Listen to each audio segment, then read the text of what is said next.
जी बाबा जी सलाम अलैकुम। वालेकुम सलाम। बाबा जी मेहरबानी करो नौजवान नस्ल स्टूडेंट बाल उन्होंने एक बड़ी तकलीफ है पई एहतलाम की बीमारी उन्होंने थी है। रात को उन्होंने ट्रक उलट वेंदे सवेरे उन्होंने कपड़े भी धोने पौन आप ही धावना पौंदे ते एहतलाम का मर्ज ये लोग बाल अक्सर वीडियोज वगैरह गंदियां फिल्मां दे दिन ते उन्होंने जहन इंतशार पैदा थी वेंदे।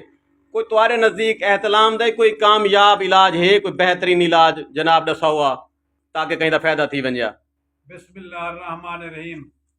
अर्ज़े है जी इलाज हिन मगर हिन सस्ते जी हाँ, महंगे दवा की कोई जरूरत नहीं। ठीक है अध सेर सुके धाने गिन गिनन बीज ठीक है। खुश्क धनिया आध सेर अध सेर जी हाँ।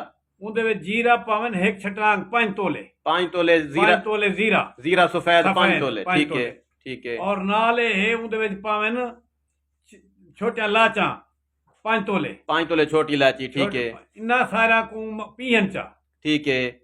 और इन्ना को रगड़ के डिक्का करके इनदे विच अध सेर खंड मिला के न आध सेर चीनी या जड़ी चाह पेने जी ये चीनी मिला के न ठीक है पाउडर बन गया। जी ये जनाब ले रात को तली मारन 1 चमची 1 चमची रात को रोजाना तली मारन पानी ना ठीक है इंशाअल्लाह इन्ना को एहतलाम ही छोड़ वेसी जी हाँ कावड़ी छोड़ वेसी जी हाँ जोश ही छोड़ वेसी इश्की ढिला थी वेसी ठीक ठीक गया जी ठीक मजे है मजे करेसन ए मुदी कोली का नवेसन ठीक है। यानी एहतलाम दा कामयाब नुस्खा तुम्हारे मुताबिक दा ए नुस्खा बेहतरीन है। नुस्खा है जरियानी खड़े दे एहतलाम ही खड़ वेंदे जोश शहवती खत्म थी खड़ वेंदे वेंदे ठीक ठीक है। नौजवाना वास्ते तोहफा है थोड़ी हां तरफ मोदी कोई खल्ला बुझा करन का नवेसन हिंदुस्तान वाले ठीक ठीक है ठीक ठीक। मेहरबानी से मेहरबानी।